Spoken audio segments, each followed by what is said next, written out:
Hello, ഞാൻ ഇപ്പോൾ വന്നത് എല്ലാവർക്കും അറിയാവുന്ന ഒരു പടത്തിനെ പറ്റി പറയാൻ തന്നെയാണ്.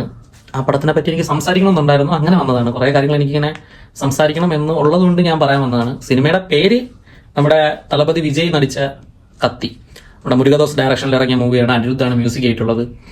ആ പടം എന്ന് പറയുന്നത് എല്ലാവർക്കും അറിയാം, ഒരു പക്ക കൊമേഴ്ഷ്യൽ മൂവിയാണ്, പക്ക കൊമേഴ്ഷ്യൽ സ്റ്റഫാണ് ആ പടം. എന്ന് പറഞ്ഞാൽ ഫൈറ്റിന് ഫൈറ്റ്, ഇമോഷന്, നല്ലൊരു സ്റ്റോറി ആണെങ്കിൽ നല്ലൊരു സ്റ്റോറി, ഡബിൾ ആക്ഷൻ മൂവിയാണ്. രണ്ട് ക്യാരക്ടേഴ്സ് ഉണ്ട്, ജീവാനന്ദം, കതിരേശൻ. ഇപ്പൊ കതിരേശൻ എന്നുള്ള ക്യാരക്ടർ എന്ന് പറയുന്നത് പക്ക ഒരു മാസീവായിട്ടുള്ള ഒരു ക്യാരക്ടറാണ്. മാസും ആ ഒരു ഇമോഷണൽ ആയിട്ടുള്ള ഒരു മെയിൻ ക്യാരക്ടറാണ് കതിരേശൻ എന്ന് പറയുന്നത്. ജീവാനന്ദം എന്ന് പറയുമ്പോൾ അതിൽ നിന്ന് വേറിട്ട് നിൽക്കുന്ന ഒരു പാവപ്പെട്ട, അത്യാവശ്യം നല്ല പഠിപ്പും വിവരമുള്ള, അത്യാവശ്യം കാര്യങ്ങൾ അറിയാന്നുള്ള അങ്ങനത്തെ ഒരു ടൈപ്പ് ക്യാരക്ടറാണ് ജീവാനന്ദം എന്ന് പറയുന്നത്. ജീവാനന്ദം ഒരു പാവം ക്യാരക്ടറാണ്. അതിൻ്റെ അകത്ത് പുള്ളി ഫൈറ്റോ കാര്യങ്ങളോ അങ്ങനത്തെ ഒരു മാസമായിട്ടുള്ള സംഭവം പുള്ളിക്കാരനില്ല. പക്ഷെ കതിരേശൻ നേരെ ഓപ്പോസിറ്റ് ആണ്. പുള്ളി നല്ല ഫൈറ്റും കാര്യങ്ങളും എല്ലാം മാസമായിട്ടുള്ള, അല്ല പുള്ളി ഒരു ശരിക്കും ഒരു എന്താ പറയുക, ഒരു കള്ളനാണ്. ജയിലിൽ ചാടി വരുന്ന ഒരു ജയിൽ കൈദിയാണ്. അങ്ങനെ പയ്യ ജയിൽ ചാടി അതിനുശേഷം വരുന്ന ഒരു സ്റ്റോറിയാണ് ആ സിനിമ. പക്ഷെ സിനിമ പെട്ടെന്ന് ഇന്നാവുന്ന സിനിമയാണ്. ഒരുപാട് ഇങ്ങനെ വലിച്ചു നീട്ടാതെ തുടക്കം തന്നെ ആ ഒരു എന്താ പറയുക, ഒരു ഫസ്റ്റ് ഇൻട്രോ സോങ്ങിന് ശേഷം തന്നെ ആ സിനിമ അങ്ങ് ഇന്നാവുകയാണ്. എന്താണ് സംഭവം എന്നുള്ളത് അതിലോട്ട് ഇന്നാവുകയാണ്.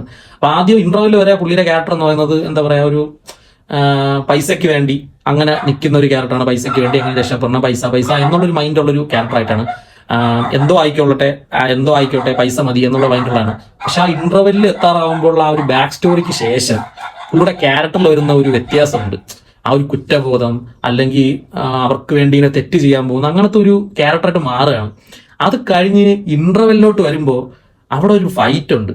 എന്റെ മോനെ, എന്താ പറയാ, ലൈഫ് ടൈം എക്സ്പീരിയൻസ് എന്ന് തന്നെ പറയാം. വിജയുടെ കരിയറിൽ, തളപതിയുടെ കരിയറിൽ തന്നെ ഏറ്റവും കിടില ഒരു ഫൈറ്റ് സീൻ എടുത്തു കഴിഞ്ഞാൽ ഈ ഒരു ഫൈറ്റ് സീന് മുൻപന്തി തന്നെ കാണും. കാരണം അത് അങ്ങനത്തെ ഒരു ഫൈറ്റ് സീനാണ്. കാരണം അതൊരു പക്ക ഒരു ചുമ്മാ വന്നിട്ടൊരു ഫൈറ്റ് അല്ല.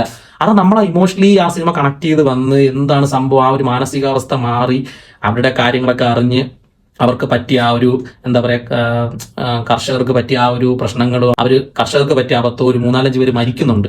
അതിനുശേഷം ആ പുള്ളിക്ക് ക്യാരക്ടർ വരുന്ന ഒരു വ്യത്യാസമുണ്ട്. കതിരേശന്റെ അമ്മ എന്ന് പറയുന്നത് ഒരു പാലം പണി നടക്കുന്ന ടൈമിൽ പാലം വീണ് അങ്ങനെ മരിക്കുന്ന ഒരു ആളാണ് കതിരേശന്റെ അമ്മ. അപ്പം അതൊക്കെ ഇങ്ങനെ ആലോചിച്ച് അങ്ങനെയൊക്കെയുള്ള റിഗ്രറ്റ് അടിച്ച് അവർക്ക് വേണ്ടി അങ്ങ് മാറിക്കൊടുക്കുകയാണ്. ഞാൻ നിന്നാൽ ശരിയാവത്തില്ല, അതിന് ജീവാനന്ദം തന്നെ വരണം എന്നുള്ളൊരു മൈൻഡിൽ അവിടെ വിട്ടു പോവാൻ, അവർക്ക് തന്ന പൈസ വരെ മീൻസ് വില്ലൻ ഗ്യാങ്ങിന് തിരിച്ചു കൊടുത്ത് അവിടെ നിന്ന് പോവാൻ നിൽക്കുന്ന ഒരാളാണ്. അപ്പൊ അത്രയും ഇമോഷണലി കണക്ട് ആക്കി വന്നിട്ട് ആ ഒരു ടൈം ആകുമ്പോൾ ഒരു ഫൈറ്റ് ഉണ്ട്.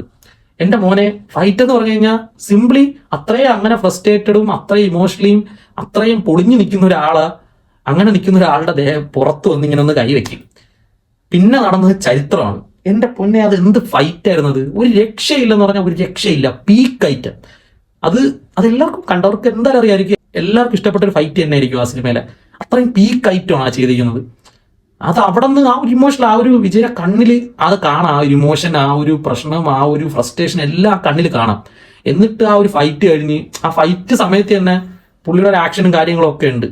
അവരെയൊക്കെ നീങ്ങി നിൽക്കാൻ പറയുന്ന ഒരു സംഭവം അതിൻ്റെ അത് കാണിക്കുന്നുണ്ട്. നീങ്ങി നിൽക്കാൻ അപ്പുറത്തും നീങ്ങി നിൽക്കാൻ പറയുന്ന ഒരു സംഭവം അതിൽ കാണിക്കുന്നുണ്ട്. അത് കണ്ടവർക്ക് എന്തായാലും അറിയായിരിക്കും. അതൊക്കെ എന്ത് കിടിലായിട്ടാണ് എടുത്തു വെച്ചിരിക്കുന്നത് അറിയോ. പിന്നെ അവർ ആ സീനിനെ അത്രയും ബൂസ്റ്റ് ചെയ്യുന്നത് വൺ ആൻഡ് ഓൺലി അനിരുദ്ധ്.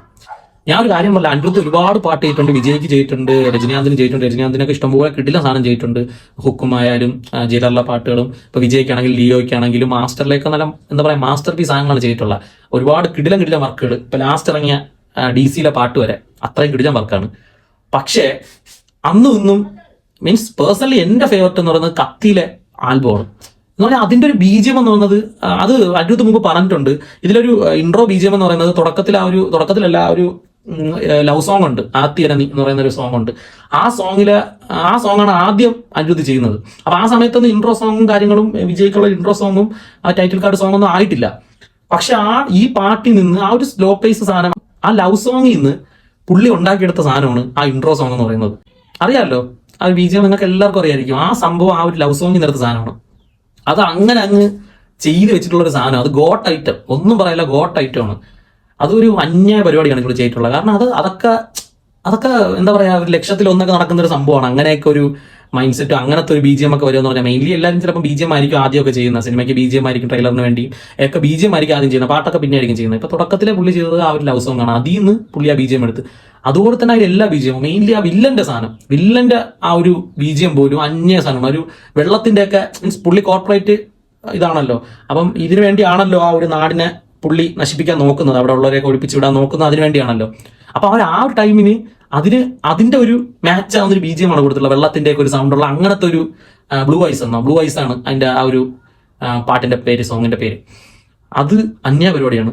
മുരുകദോസിന്റെ ഡയറക്ഷനിൽ the best work, the best commercial Tamil സിനിമയെ തന്നെ എടുത്തു കഴിഞ്ഞാൽ ഒരു ബെസ്റ്റ് പക്ക കൊമേഴ്ഷ്യൽ മൂവി എന്ന് പറയുന്നത് അത് കത്തിയായിരിക്കും. അതിൽ വേറെ ഒരു ഇതില്ല, വേറെ ഒരു അപ്പീലും ചെയ്യാനില്ല. അത്രയും കിടിലൻ കൊമേഴ്ഷ്യൽ മൂവിയാണ് അത്. കുറെ എന്താ പറയാ, ഒരു ഇമോഷണലി നമ്മളെ കണക്ട് ആവുന്ന കുറെ സാധനങ്ങളുണ്ട്. അതിനനുസരിച്ച് നമ്മൾ അത്രയും മാസ് സാധനങ്ങളുണ്ട് അതിൻ്റെ അകത്ത്. ആ മാസ് ആയിട്ടുള്ള എന്ന് പറയുമ്പോൾ സിറ്റുവേഷണൽ മാസാണ് സംഭവം. ഇപ്പൊ പുള്ളി മറ്റേ പൈപ്പിൽ നിന്ന് വരുന്ന സാധനം, അത് നമ്മൾ ആ ഒരു സിറ്റുവേഷനിൽ നമ്മൾ ഇങ്ങനെ ആയിരിക്കുമ്പോൾ ആ ടൈമിൽ ആ പുള്ളി ആ പൈപ്പിൽ നിന്ന് ഇറങ്ങി വരുമ്പോൾ ഒരു സാധനമുണ്ട്, എന്റെ മോനെ അതൊക്കെ പീക്ക് ഐറ്റം. പിന്നെ ക്ലൈമാക്സ് ആയാലും, പിന്നെ കോയിൻ ഫൈറ്റ്, ഒരു 50 പേരെ അടിച്ചിടുക എന്നുള്ളൊരു സാധനം എന്ന് പറഞ്ഞാൽ, അല്ലെങ്കിൽ തമിഴ് സിനിമയ്ക്കകത്ത് അത് വലിയ പുതിയ കാര്യമൊന്നുമില്ല. ഒരു 50 പേരെ അല്ലെങ്കിൽ 100 പേരെ അടിച്ചിടുക എന്നുള്ള സംഭവം എന്ന് വെച്ച് കഴിഞ്ഞാൽ അതൊരു വലിയ കാര്യമൊന്നുമില്ല. ചുമ്മാ അങ്ങ് അടിക്കുക, പറന്നു പോവുക, ആ സെറ്റപ്പാണ്. ഇപ്പം അതുപോലത്തെ സാധനമാണ് നമ്മുടെ ധീര സിനിമയ്ക്കകത്ത് നമ്മുടെ രാംചരൺ 100 പേരെ അടിച്ചിട്ട് 100 പേരെ കൊല്ലുന്നുണ്ട്. പിന്നെ ഈ 100 പേരെ അയക്കാൻ പറ്റുമോ എന്നുള്ള സാധനം ചോദിക്കുന്നുണ്ട്. പക്ഷെ നമുക്ക് അവിടെ നമുക്ക് അവിടെ ഒരു ക്ലീശേ പരിപാടി അല്ലെങ്കിൽ ഒരു ബോർ പരിപാടി തോന്നത്തില്ല. കാരണം പുള്ളിയെ കൊണ്ട് പറ്റും എന്നൊരു സംഭവം നമ്മളെ മനസ്സിൽ വരും കണ്ടോണ്ടിരിക്കുമ്പോൾ. ഇനി 100 പേരെ വന്നു കഴിഞ്ഞാൽ രാംചരൺ അടിക്കും, കൊല്ലും എന്നുള്ളൊരു സാധനം നമുക്ക് അവിടെ കിട്ടുന്നുണ്ട്. അതേ സ്ഥാനത്ത് അവിടെ ആ സിറ്റുവേഷനിൽ ആ പുള്ളി കിട്ടുന്നുണ്ട്. അതേ സംഭവമാണ് ഈ കത്തി സിനിമയ്ക്കകത്ത് ചെയ്യുമ്പോൾ. കാരണം 50 പേരെ പുള്ളിക്ക് അടിക്കാൻ പറ്റും, പുള്ളിക്ക് പറ്റും അത്. കാരണം ആ കോയിൻ ഫൈറ്റ് അത്രയും കൺവിൻസിംഗ് ആയിട്ടാണ് ചെയ്തിട്ടുള്ളത്. ആ ഒരു കോയിൻ എറിഞ്ഞുള്ള സെറ്റപ്പ് അത് കിട്ടില്ല, കൺവിൻസിംഗ് ആയിട്ട് ചെയ്തിട്ട് അതിന്റെ ആ ലാസ്റ്റ് എല്ലാത്തിനും അടിച്ച് ഒതുക്കി തറയിലിട്ട് അതിന്റെ മണ്ടേ കയറി ഇരിപ്പുണ്ട് ആശാൻ. എന്റെ മോനെ പീക്ക് ലെവല്, ഒന്നും പറയാനില്ല. അങ്ങനെ ഒരു ബ്രഹ്മാണ്ഡ ഐറ്റമാണ് കത്തി എന്ന് പറയുന്നത്. അതിന്റെ ക്ലൈമാക്സ് ആണെങ്കിലും, ക്ലൈമാക്സിലെ ആ പാട്ട് ഇപ്പോഴും ഒരുപാട് ചിന്തിച്ചിട്ടുള്ള കാര്യമാണ്.